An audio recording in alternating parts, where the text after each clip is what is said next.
Speaking of being high on the spectrum, Oh, welcome. shit. Hi, guys. What's up? What's Look up? at seeing you in like nice quality is so much better than what I'm trying to watch here. It's Oh, just like man. old times. Yeah, Ralph's internet was a disaster. Yeah, dude. God. And whoo boy. People are giving him hell about it, and they're like, of course, accusing him of everything. And I'm like, I don't care, man. Like, I have no idea. I just know that it was hard to communicate because yeah, like you said, every 2 seconds the stream would stutter. And that was in like on our end too. So it wasn't just what was being broadcast out. It was like the communication between him and I took like at the start, there's like a 5 to 10 second lag between exchanges. Later in the show, it picks up and cleaned up a bit, but man, it was fucked. Yeah. And then I saw Colonel Kurtz was going after him pretty hard, and there was a Twitter exchange, and I'm like, oh Jesus. Oh God. I don't know. Like I said, people were like really getting after Ralph. I'm like, I mean, what do you guys care?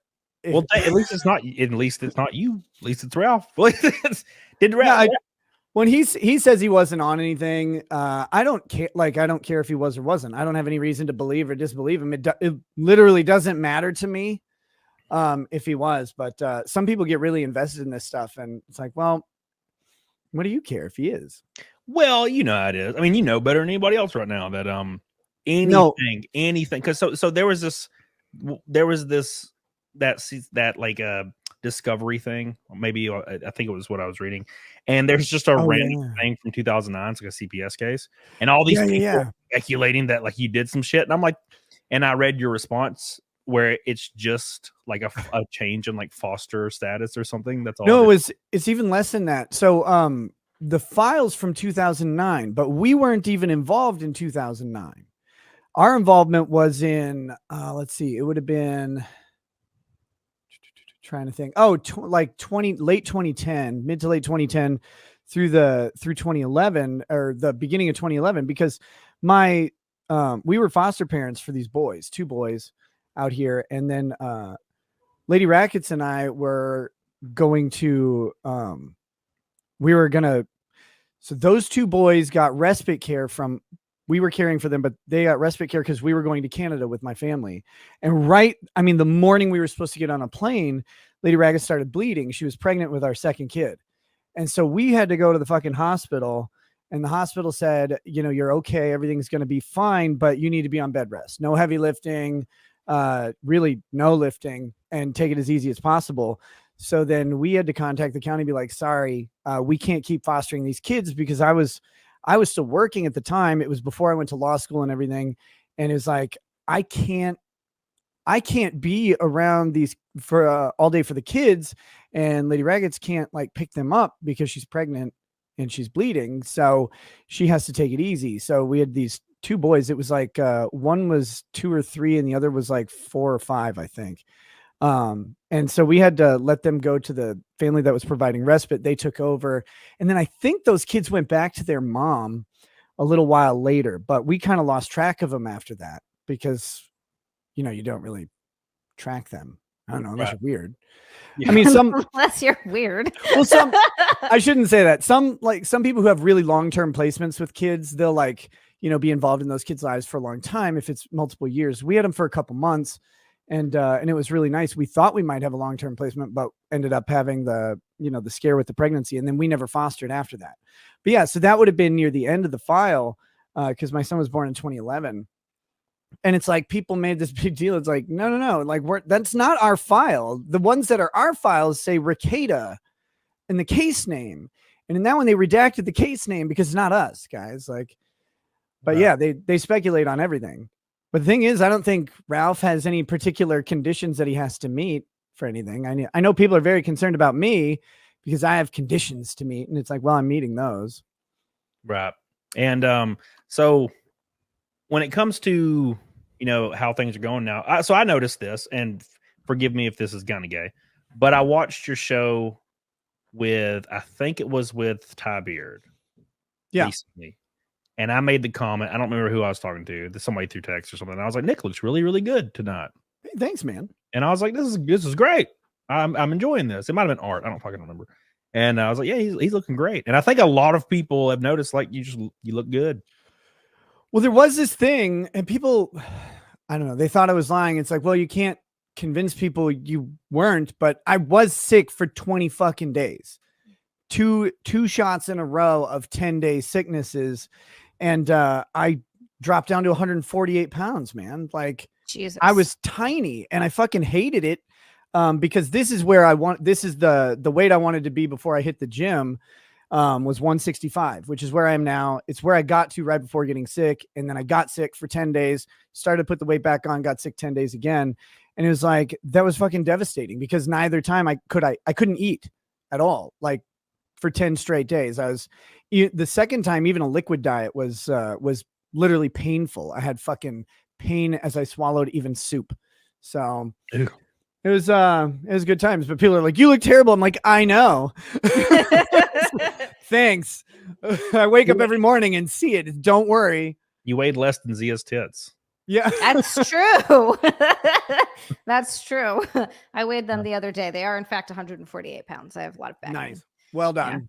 Thank well you. done. That's what I was going for.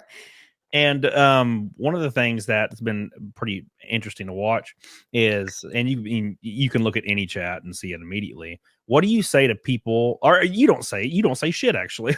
I wouldn't say shit either. But like, what do you like? How do you react in like your mind when people are just fucking throwing like child abuse allegations like at you? I mean, part of it's frustrating because a lot of it is from a lack of information. So when in the search warrant, like one of the CPS calls was mentioned. Now, these calls happen when somebody decides they don't like something, and so they call in. But CPS ignored those calls for us. Now, I've been fucking swatted. I've had CPS call, a couple CPS calls. It turns out they don't tell you. You have these couple CPS calls go through, and they decided that they weren't worth looking into. But then when they get incorporated into a search warrant, even though they were completely ignored by CPS, but for some reason that's not explained, they decided that this is the basis for a search warrant, or part of the basis for a search warrant. People then go, oh, this must be a true thing. And it's like, well, no, that doesn't make it true at all. And I haven't really been able to talk about any of that because, the determinations by CPS are part of the case. So until those come out, and, probably when the case is done, I got to kind of just keep quiet about it. But I can't really be mad about people thinking that way either because, well, what the fuck are they supposed to do? They don't have the information. So I just sit there and I have to deal with it. Or like there's a bunch of people like, you gave your child cocaine. It's like, really? Is that like, you really think that's what's going on? Okay. I guess if that's what you need to think, but that's not even alleged. That's not even alleged by Child Protective Services or the state in my case. So people come to these conclusions rather than going, man, this looks really odd. These test results seem strange. And me going, yeah, they're pretty fucking weird, aren't they? They're like, no, they must be 100% accurate and they must mean this other thing. And you're like, I can't really talk about any of this, which kind of fucking sucks. Cause that's the way these cases go. You don't want to say anything at all because if you say something, they'll try and use it against you in some weird way. And it's like, well, I don't know. I know what didn't happen. I know for a fact what didn't happen.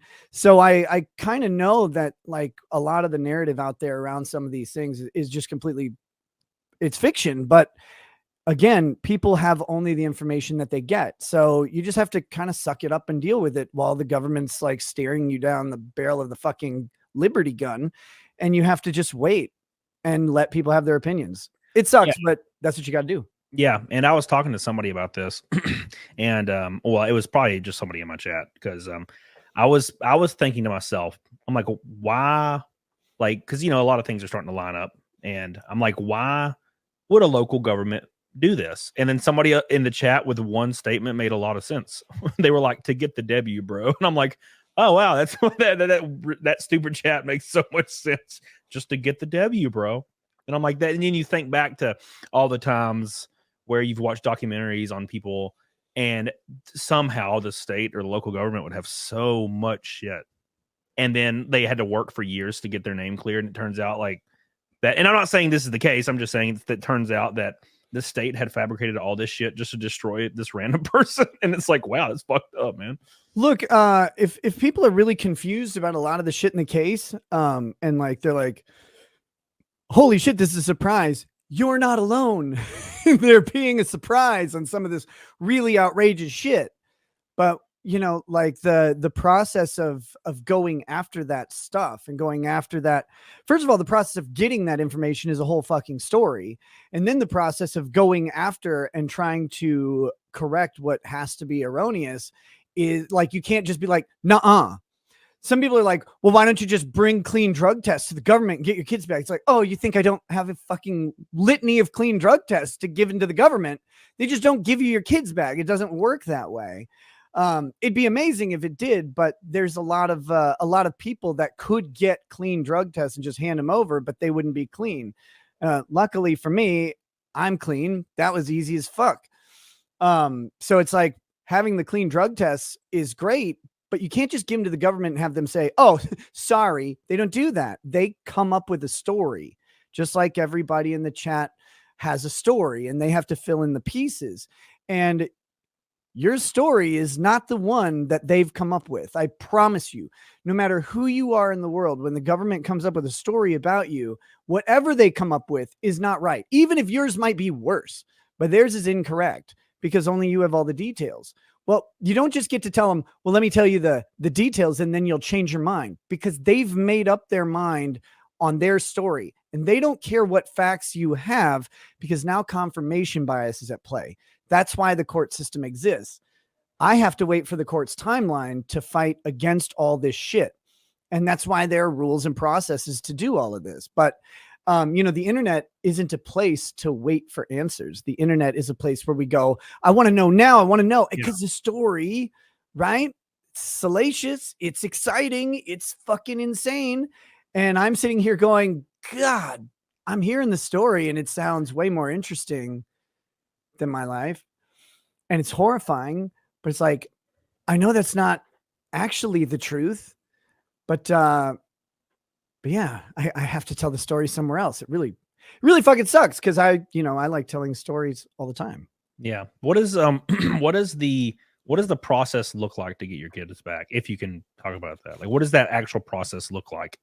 Yeah, well, there's a couple things that have happened. I talked about this a little bit on Ralph's show, but I don't know how well you'll be able to hear because of the connection issues. But what happened initially is called an emergency placement. So they raided my house and allegedly pulled some substance out of it that they deemed to be illegal. I'll say allegedly because we don't actually have any admissible testing yet. They do field tests on substances to find out what they might be. And then they take those and send them off to, in Minnesota, it's the Bureau of Criminal Apprehension Laboratory to confirm whatever substance there is and to get official measurements. That hasn't happened yet. So right now they allegedly pulled an illegal substance out of my house. And there's a statute that says if children are present in a home with an illegal substance, then the presumption is that the children are in danger. And this merits an emergency placement. So the kids get placed with family, if possible. We have lots of close families, so the kids are with family, thank goodness. But that happened on the 23rd. What happens next is you get a child in need of protective services trial. It's like a very accelerated thing. And that's where the state has to make a case that the children are in need of ongoing protective services or not. And then you get to make your case against the state that says, like, you presumably, like, I guess some parents could decide that their kids needed it, but presumably you would say my kids don't need protective services. And then you go to court and have a trial on that with witnesses and evidence and all of that stuff. We haven't had that yet. That's coming up in the future.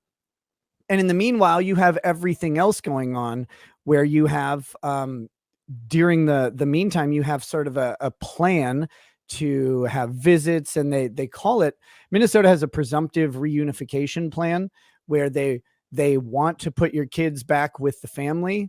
And I put that in air quotes because, well, you know, child protective workers don't always want to do that, even when they say they do, and they sometimes act contrary to that. that process is weird because it happens parallel in court and out of court. So out of court, you do a whole bunch of shit. Like we drug test randomly all the time. Whenever they ask, you go in for a drug test, and all of our drug tests are clean, very, like it's not hard, and no drugs, no alcohol either. So anybody who has any suspicions about me secretly drinking, guys, I got a month of clean fucking tests ever since they started asking for them. And that's something that's required, is like clean, just test until like a hearing or something. How does that work? It can be. Anytime there's a substance involved in Minnesota, it doesn't matter what the substance is or what the involvement is. If there is a substance, they default to abstinence as a requirement, complete abstinence of any substances. So they have that going on. And then you have scheduled visits and supervised visits, and then you work towards like a safety plan and all of this stuff. So that's your parallel planning that's going on with the government, along with your case, which is entirely separate. So you have to do this weird straddle where in your case, you have to posture as, the government has no right to my children. I have the rights to my children. They've infringed on my rights. Whereas with the case plan, you have to comply with what they want you to do if you want to see your kids. And they try to use this against people. They try to get people to make statements or to gather evidence against them in the process of complying with getting their kids back. They're like, oh, well, you just got to tell us about all your stuff. And the really kind of nefarious thing about it is kind of like how they had before they had no fault divorce, right? You had to have a reason to get divorced. Yeah. Well, what people would do is they just lie. They just say they were having an affair, right? When they just wanted a divorce from someone, and they'd lie to create the reason. Well, you have tons of parents who will admit to doing illegal things just to get their kids back. And then those admissions get used against them in criminal court. And basically, a lot of times it doesn't end up in prison. So they're perfectly happy to make an admission that'll then get their kids back, but then they'll get a felony charge or whatever and end up on probation. But if you're trying to actually defend yourself, it makes it very difficult because the government decides that you're one thing. And if you want to tell them no, they go, well, no, we've decided that. And until you admit to us that you are what we think, then you don't get your kids back. But you're not getting your kids back on that timetable anyways. It's kind of really fucking deceptive. It's a messy system, but it's the system that we have. And, for some people, like they really probably shouldn't be around their kids, right? Like a lot of people are very dangerous to their children. Obviously, I don't think I am. And I know the internet will have some disagreement out there, but hey, you guys don't actually see my life at all. And that's fine. Like there's a reason you don't. But I have to run this sort of parallel track where I'm defending my rights on one hand, at the same time, complying with the government as much as possible without giving them any sort of incriminating statements or admissions that they would try and use against me in the criminal case. So you're saying, and this is how the process would loosely work, depending on who's involved.